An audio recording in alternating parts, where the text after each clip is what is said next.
పరిశుద్ధాత్మ దేవుని యొక్క కార్యం ఏంటంటే, మొట్టమొదటి కార్యం పరిశుద్ధాత్మ దేవుడు. గుర్తుపెట్టుకోండి ప్రియ దేవుని బిడ్డలారా, మీ హృదయాల్లో పదిలపరచుకోండి వాక్యాన్ని. పరిశుద్ధాత్మ దేవుడు బైబిల్లో చూస్తే జీవితాలను మారుస్తాడు. The Holi spirit transforms the lives. పరిశుద్ధాత్మ దేవుడు జీవితాలను మారుస్తాడు. హల్లెలూయా. వాక్యం చూద్దాము. ఒకసారి గలతీలకు రాసిన పత్రికలోకి వద్దాము. గలతీ పత్రిక 5వ అధ్యాయము 22. అయితే ఆత్మ ఫలమేమనగా, the fruit of the Holi Spirit, not fruits, ఫలములు కాదు, ఆత్మ ఫలము అంతే. The fruit of the Holi Spirit ఏమనుంది? ఆత్మ ఫలమేమనగా ప్రేమ, సంతోషము, సమాధానము, దీర్ఘశాంతము, దయాళుత్వము, మంచితనము, విశ్వాసము, సాత్వికము, ఆశా నిగ్రహము. ఇట్టి వాటికి విరోధమైన నియమమేదీ లేదు. జీవితాలను మారుస్తాడు పరిశుద్ధాత్మ దేవుడు. పరిశుద్ధాత్ముడు ఒక వ్యక్తిని మారిస్తే ఆ మార్పు లైఫ్ లాంగ్ ఉంటుంది. When the Holy Spirit transforms a person, the person lives with the fruit for his whole life. పరిశుద్ధాత్మ దేవుడు ఒక వ్యక్తిని మారిస్తే, అంటే నింపితే, మరలా ఇటువంటి లక్షణాలు కనిపించవు. దేవుని బిడ్డలారా, ఒక మనిషి మారు మనసు పొందితే, రక్షణలోకి వస్తే, ప్రభు మార్గంలో నడిస్తే, ఆ వాక్యానుసారంగా పరిశుద్ధంగా బ్రతుకుతాడు. అంతేగాని సగం లోకంలో సగం మరి దేవుళ్ళలో ఉండటం అనేది క్రైస్తవ్యం అని బైబిల్ ఎక్కడ చెప్పలేదు. దేవుని బిడ్డలని కూడా చెప్పలేదు. పూర్తిగా చచ్చిపోవాలి మనిషి. మనుషుల పాపం పూర్తిగా చచ్చిపోవాలి. పూర్తిగా చచ్చిపోయినప్పుడే ఆ మనిషి తాలూకు కార్యాలు బయట కనిపించవు ఎక్కడ. అంతే కదా. పాపంలో ఉండి ఎవరు కూడా ఆత్మతో నింపబడరు. బైబిల్ ప్రకారం అయితే దేవునితో కూడా కలిసి ఉంటారనేది జరగదు, అసాధ్యమైన కార్యం. ఎందుకంటే దేవునితోనూ దెయ్యంతోనూ కలిసి ఒకే మనిషి ఉంటాం అసాధ్యమో.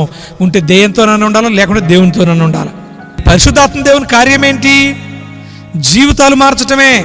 ఎవరైనా సరే ఈ లోకంలో ప్రభువుని అంగీకరించి వారి తప్పు వారు తెలుసుకొని, నేను జీవించిన జీవితం మంచిది కాదు, నేను జీవిస్తున్న పాపము, వాక్యం చూస్తే నా జీవితం పాపమని నాకు అనుకుంటున్నాను, నేను అసహించుకుంటున్నాను, ఈ జీవితం ఇంకా వద్దు అని పశ్చాత్తాపడి మారు మనసు పొంది ప్రభు దగ్గరకు వస్తే పరిశుద్ధాత్మ దేవుడు ఇమ్మీడియట్గా ఆ వ్యక్తిని అభిషేకిస్తాడు. హల్లెలూయా. ఎందుకు? పాపం పోయింది. యేసు రక్తం ప్రతి పాపం కడిగేసింది. ఎందుకంటే ఈ వ్యక్తి యేసు చేసిన కార్యం మీద విశ్వాసం ఉంచాడు. ఎందుకంటే నా పాపాల కొరకు, నేను చేసిన పాపాల కొరకు యేసు శిలువలో బలి అయి సమాధి చేయబడి తిరిగి లేచాడు. నా కొరకు తిరిగి లేచిన నీతిమంతుడిగా చేశాడు అని ఎప్పుడైతే నమ్ముతాడో ఆ క్షణమే కడగబడ్డాయి. ఎప్పుడైతే పాపాలు కడగబడ్డాయో అప్పుడు ఆ వ్యక్తి హృదయంలో పరిశుద్ధాత్మ దేవుడు కార్యం చేయటం ప్రారంభిస్తాడు. ప్రభు కార్యం చేసేది ఎవరు? పరిశుద్ధాత్మ దేవుడే. జీవితాన్ని మార్చేసింది. ఇక పవిత్రమైన నడకతో నడిపిస్తుంటాడు. మాట్లాడితే ఇంతకుముందు మునుపు పాపిష్టి మాటలు రావు, బూతులు రావు. ఇంతకుముందు చూసిన సూపులు ఉండవు. ఇప్పుడు ఇంతకుముందు సినిమాలకు పోయేది, ఇప్పుడు సినిమాలు చూడవు. సినిమాల్లో ఏముంది? అపవిత్రత. అపవిత్రమైన దాని నుంచి నా కన్నులు తిప్పివేయని భక్తుడు మాట్లాడినట్టు ఇంకెప్పుడు చూడడు. సీరియళ్ళు ఏం నేర్పిస్తాయి? పరిశుద్ధ గ్రంథం నీతి నేర్పించింది, పవిత్రతలకు నడిపిస్తుంది. మరి సినిమా సీరియల్ ఏం నేర్పిస్తాయి? ఏమన్నా పవిత్రత ఉందా? ఆలోచించండి ఒకసారి. నీతి ఉందా? పోనీ చాలామంది భలే సాకులు చెబుతారా, మనకెందుకండి ఆ సినిమా, దానిలో స్టోరీ అండి. ఆ స్టోరీలో మంచిని స్వీకరిస్తాము. మంచిని స్వీకరిస్తావా? దేవుడు నీ కోసం ప్రాణం పెట్టింది ఇటువంటి మాటలు మాట్లాడడానికైనా? ఇంతకుముందు లేవా? లోకంలో ఉన్నప్పుడు కూడా అట్లనే ఉన్నావు కదా. దేవుడు నమ్ముకున్న తర్వాత, పాపక్షమాపణ వచ్చిన తర్వాత, ప్రభు నిన్ను రక్షించిన తర్వాత, పరిశుద్ధపరిచిన తర్వాత ఇంకెందుకు అక్కడికి సావటానికి? అక్కడికి ఎందుకు? ఇంకా పరిశుద్ధాత్మ దేవుడు మొట్టమొదటి కార్యం ఏంటంటే జీవితాలను మారుస్తాడు. ఇంతకుముందు పాపం చేశాడు, ఇప్పుడు చేయడు, అసహించుకుంటాడు. ఇంతకుముందు చెడు చూపులు చూసినాడు, ఇప్పుడు చూడలేడు. పరిశుద్ధాత్మ దేవుడు పవిత్రపరుస్తాడు, జీవితాలను మార్చేస్తాడు, దేవునికి మహిమార్థంగా ఉంచుతాడు పరిశుద్ధాత్మ దేవుడు జీవితాలను. అంతేగాని నేను దేవుణ్ణి నమ్ముకున్నా, దేవుళ్ళో ఉంటా, ఏముంది మా వాళ్ళే కదా, మా వాళ్ళు చేసిన దాంట్లో, మా బంధువులే కదా, మా వాళ్ళు చేసిన దాంట్లో నేను పార్టిసిపేట్ చేస్తా, లోకస్తులు చేసినట్టు చూసినట్టు నేను చూస్తా, వాళ్ళు నేను మాట్లాడతా. మళ్ళా దేవుడు అంటే ఎలా దేవుని వాక్యం ఒక్కసారి అంగీకరిస్తుంది ఒక్కసారి ఆలోచించండి మీరే. దేవుని వాక్యం ఎప్పుడైనా నీ ప్రవర్తన బట్టి, దేవుని వాక్యం దగ్గర పెట్టుకొని నేను ప్రవర్తించిన ప్రవర్తన, ఈ వాక్యం రెండింటికి ఏమైనా మ్యాచ్ అవుతుందా అని ఒక్కసారి ఆలోచించాలి. మనం జీవితాలను మారుస్తాడు. ఒక్కసారి మారిస్తే ఇక మరలా లోకంలో ఉండం మనం. నేను 20 years బ్యాక్ బహు పాపిస్తోని, కోపిస్తోని, గర్విష్ఠుని. నిజం, మా ప్రాంతంలో నాలాంటి పాపిష్టి, కోపిష్టి, గర్విష్టి ఇంకొకరు లేరని నేను అనుకుంటున్నాను. దూషణ, అసహ్యమైన కార్యాలు, సినిమాలు బాగా చూసేది, విపరీతమైన సినిమాలు. చిరంజీవి సినిమా వస్తే చాలు విపరీతం ఫస్ట్ పోవాలి, లేకుంటే ప్రెస్టేజ్ పోయినట్టు. గొడవలు, కొట్లాటలు, దేవునికి విరోధమైన, సమాజానికి విరోధమైన కార్యాలు, ఇవే నేను చేసింది. పైగా అదేదో గొప్పగా ఫీల్ అయ్యేది ఏదైనా చేసి. ఎంత గుడ్డి జీవితం అంటే, బ్లైండ్ జీవితం అంటే అది. చాలామంది అట్లనే ఇప్పుడు ఉన్నవారంతా అదే. కానీ వారిని అడిగితే నాకేమైంది, నేనేమైనా మంచిగున్నా అంటారు. ఎందుకంటే వారు మనోనేత్రాలు ఇంకా తెరవబడలేదు. వారి కోసం ప్రార్థన చేస్తూ ఉండాల్సిన బాధ్యత మన మీద. అయితే ఈ పరిస్థితుల్లో యేసు ప్రభువారు నన్ను దర్శించాడు తన వాక్కు ద్వారా. దర్శించిన తర్వాత నా జీవితం స్పష్టంగా కనిపించింది. ఈ జీవితానికే నేను ఇన్ని రోజులు ఉరుకులు పెట్టింది. నేను ఇన్ని రోజులు ఏమో గొప్ప అనుకున్నాను.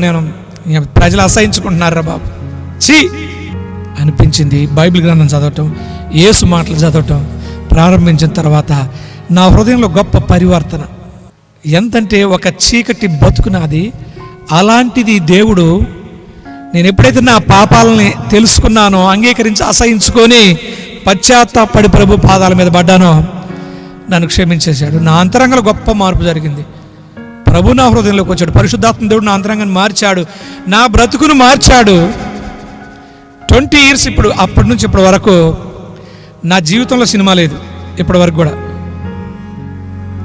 ఎందుకు? సినిమా చూడకపోవటం అనేది నిష్ట కాదు. నిష్టగా ఏదో భక్తిగా ఉండటం కాదు. అది లోకం, అది పాపమే. అది ఒక అందమైన ముసుకేసుకున్న పాపం. అది ఎవరిని చూసి నేర్చుకోవాలి? ఏ హీరోని చూసి నేర్చుకోవాలి చెప్పండి? నా చేతి మీద ఒక సినీ నటుడు పచ్చబొట్టు టాటూ ఉంది. పోనీ వారి బ్రతుకులను చూసి ఏమైనా నేర్చుకోవాలనా? సామాన్య మనిషే. మనుషులకుంటే బలహీనతలే ఉంటాయి, ఏ ఎమోషన్స్ ఉంటాయి, అంతే. Just a man. ఈరోజు వరకు నా ఇంట్లో టీవీ లేదు. No TV. ఏమన్నా చూడాలనుకున్న వార్తలు మొబైల్లో చూడటం, అంతే. న్యూస్ చూస్తా, అంతే. నా మొబైల్ అంతా దేవుని వాక్యం కోసం, దేవుని కోసం, సేవకు ఉపయోగపడే రిసోర్సెస్ కోసమే నేను ఉపయోగిస్తాను, మాట్లాడటానికి ఉపయోగిస్తాను, అంతే. ఎందుకు ఇట్లా జరిగింది? ఒకప్పుడు చీకట్లో బతికిన పాపంలో ఉన్న నేను పాపిష్టిని, కోపిష్టిని, గర్విష్టిని, 3 పదాలు ఎలాబరేట్ చేస్తే అసహ్యమైన బ్రతుకు. అదంతా పోయి ఇప్పుడు ఎందుకు ఇలా ఉన్నా నేను? ఎందుకు నేను పరిశుద్ధ దేవుణ్ణి ప్రకటిస్తున్నాను? ఆ మార్గాన్ని అసహించుకొని నా జీవితంలో ఏనాడు కూడా గతంలో అన్న మాట నా నోట్లోంచి రాలేదు. అప్పుడు రక్షణ లేనప్పుడు ఉన్న మాటలు నా నోట్లోంచి ఇప్పటివరకు రాలేదు. నా కుటుంబ సభ్యులు నాకు సాక్షులు, అంతేగా. ఆ దేవుణ్ణి నమ్ముకోనప్పుడు చేసిన కార్యాలు నా జీవితంలో ఇంతవరకు ఒక్కటి కూడా లేదు. ఎందుకు? అది నేనే నిష్టకున్నానే? No man can handle sin easily without the help of the Holi spirit.